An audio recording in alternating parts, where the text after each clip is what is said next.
J'ai assisté au Power de Wolinak qui s'est tenu le 21, 22, 23 août dernier. Voici pour vous quelques images et entrevues ainsi que quelques explications que j'ai recueillies sur Wikipédia sur Internet. Mon nom est Jean-Claude Duclos et je suis animateur à la radio de CKVL 100,1 FM à La Salle. Les Abénakis sont un peuple amérindien de Nouvelle-Angleterre faisant partie des peuples algonquiens. Il y a deux tribus majeures Abénakis, les Abénakis de l'Ouest et les Abénakis de l'Est. Au début du 21e siècle, ils sont présents dans les États du Maine, du Vermont, du New Hampshire et au Québec. Le nom Abénaki provient des termes Wabon, la lumière, et Aki, la terre. On peut donc les désigner comme peuple du matin, peuple du soleil levant ou peuple de l'Est. Comme le nom originel de leur territoire correspond à ce qui est désormais la Nouvelle-Angleterre, le terme Wabanaki est parfois utilisé pour désigner tous les peuples dans la région parlant les langues algonquiennes. Les deux tribus d'Abénaki, les Micmacs, les Malécites et les Passamaquoddy. Un powwow est un rassemblement de Nord-Amérindiens. Il s'agissait traditionnellement d'un événement religieux ou de la célébration d'exploits guerriers. Aujourd'hui, il existe un véritable circuit de powwow qui sont devenus des manifestations festives et une occasion pour les Amérindiens de faire vivre leur héritage culturel. Le powwow représente une fête de la rencontre et vu par les Amérindiens comme un moment privilégié pour chacun de se rapprocher du noyau et d'échanger en famille. Le mot powwow est un dérivé du pow-wow ou pow-o qui désigne un leader spirituel, une personne médecine ou un rassemblement de leaders spirituels dans la langue algonquienne. Les Américains d'origine européenne ont cru que ce mot représentait tout rassemblement autochtone et ils ont déformé sa prononciation au powwow. Finalement, apprenant la langue anglaise, les Amérindiens ont eux aussi commencé à utiliser ce terme avec sa nouvelle prononciation et son nouveau sens.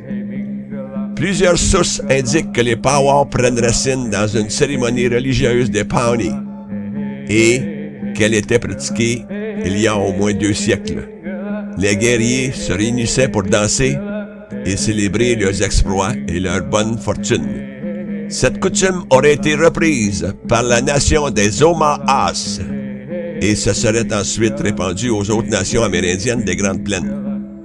D'autres sources affirment que les powwows prennent leur origine dans une cérémonie faite par la société de guerriers appelée Grass Dancers. Les premiers powwows modernes sont apparus il y a environ 1 siècle dans les réserves amérindiennes du nord-ouest des États-Unis et de l'ouest canadien.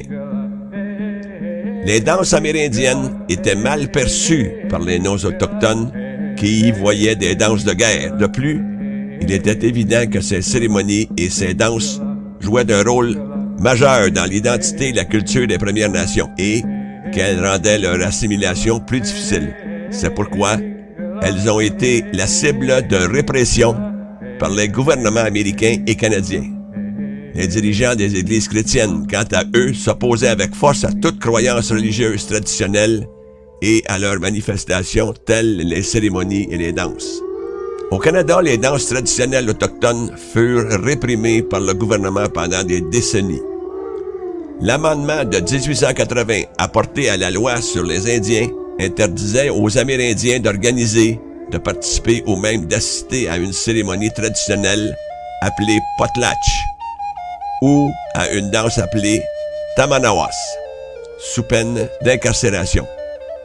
L'amendement de 1895 apporté à la même loi étendait cette interdiction pour y inclure entre autres toute danse, cérémonie ou festival amérindien durant lesquels les participants pouvaient recevoir des dons. C'est la tradition du giveaway. Suite à cet amendement et aux répressions sévères qui en ont résulté, des leaders autochtones ont tenté de négocier avec le gouvernement canadien pour obtenir le droit de danser, promettant entre autres que les danses n'impliqueraient pas de cérémonie de don et qu'elles seraient écourtées pour se conformer aux jours traditionnels de repos des non-autochtones, soit les fins de semaine. C'est ainsi que les danses ont repris sur les réserves et comme cela les attirait les touristes, les organisateurs de différentes foires et expositions ont encouragé la tenue de powwow lors de ces événements, offrant des rations de nourriture ou de l'argent aux Amérindiens participants et à ceux qui exposaient leur tipi. Ils organisaient des compétitions de danse et offraient des prix pour les plus belles régalias traditionnelles. Ces échanges ont permis de préserver des traditions comme par exemple l'artisanat autochtone, la confection de vêtements en peau et le travail de perlage et ont introduit la présence de compétitions dans les powwows. De nombreuses expositions au Canada ont ainsi encouragé les danses autochtones jusqu'à ce qu'un autre amendement soit apporté à la loi sur les Indiens en 1914, interdisant cette fois les danses ou le port de vêtements de danse traditionnels en dehors des réserves sous peine de sanctions criminelles. Finalement, lors de l'amendement de 1925, le gouvernement canadien a interdit les powwows, la danse du soleil et la cérémonie de l'attente à sudation. Mais pendant ces années et en dépit de ces menaces, des Amérindiens continuaient à pratiquer leur danse en secret et ont pu ainsi garder la tradition vivante.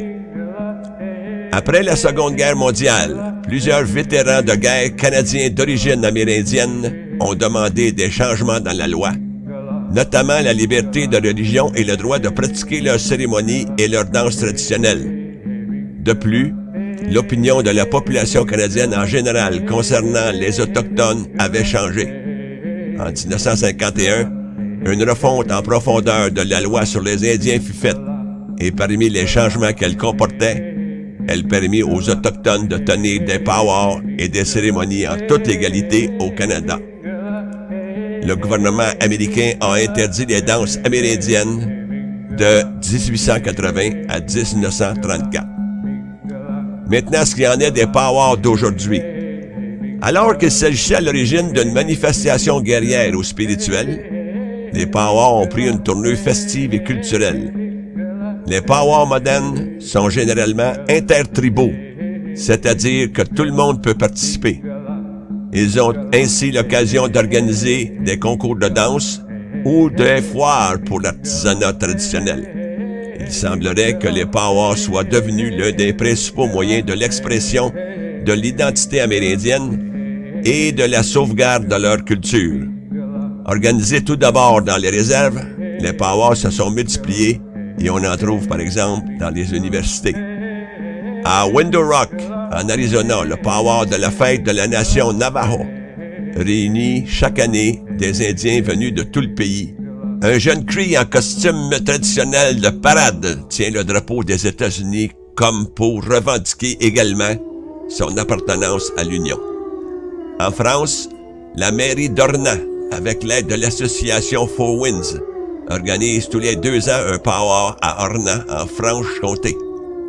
Une cinquantaine d'Amérindiens de différentes nations, des Navajo, Lakota, Apache, Arapaho, Seneca, Algonquins, etc., font alors le déplacement pour célébrer leur powwow sur d'autres terres que les leurs. Cet événement unique en Europe a eu lieu pour la première fois en 1998 à Lausanne, en Suisse. Depuis juin 2008, il a lieu en France, appelé Danse avec le loup. Ce powwow établit un véritable pont entre deux cultures, deux histoires, avec un seul objectif, partager. Un powwow commence par une cérémonie appelée la grande entrée, qui consiste en un défilé d'ouverture. Au son des chants et des tambours, les porteurs de staff, qui sont les bâtons ornés représentant une tradition, eux ouvrent la grande entrée et sont suivis par les porteurs de drapeaux, les vétérans, les head dancers et finalement tous les danseurs qui participeront au powwow. Une fois tous les danseurs présents dans le cercle de danse, les chanteurs exécutent 2 chants d'honneur, soit un pour honorer les drapeaux et l'autre pour honorer les vétérans. La grande entrée est clôturée par une prière faite par un aîné. Plusieurs types de danses se succèdent, les invités étant invités à participer à l'occasion de danses spécifiques dites intertribales. Il y a deux sortes de powwow, les powwows de compétition et les powwows traditionnels. Dans un powwow de compétition, les meilleurs groupes de chant et les meilleurs danseurs sont sélectionnés par des juges et se méritent un prix en argent. Afin d'attirer l'attention des juges, les danseurs ont tendance à porter des régalias plus flamboyants. Les powwows traditionnels ne comportent pas de compétition et mettent plus d'accent sur les cérémonies, les anciennes traditions et l'aspect spirituel. Il est déconseillé d'utiliser le mot costume pour décrire les vêtements portés par les danseurs de powwow. Ce mot déplaît aux danseurs car il rappelle trop le fait d'être costumé et cette référence est offensante car le danseur n'est pas en train de jouer un rôle, il est en train d'honorer qui il est. Le terme généralement utilisé pour les vêtements portés par les danseurs de powwow est regalia. Ces vêtements sont uniques, souvent confectionnés par le danseur ou sa famille, et ils revêtent une importance et une symbolique particulière, en plus d'un aspect sacré. Pour respecter l'étiquette des powwow, il faut se garder de les toucher sans la permission des participants.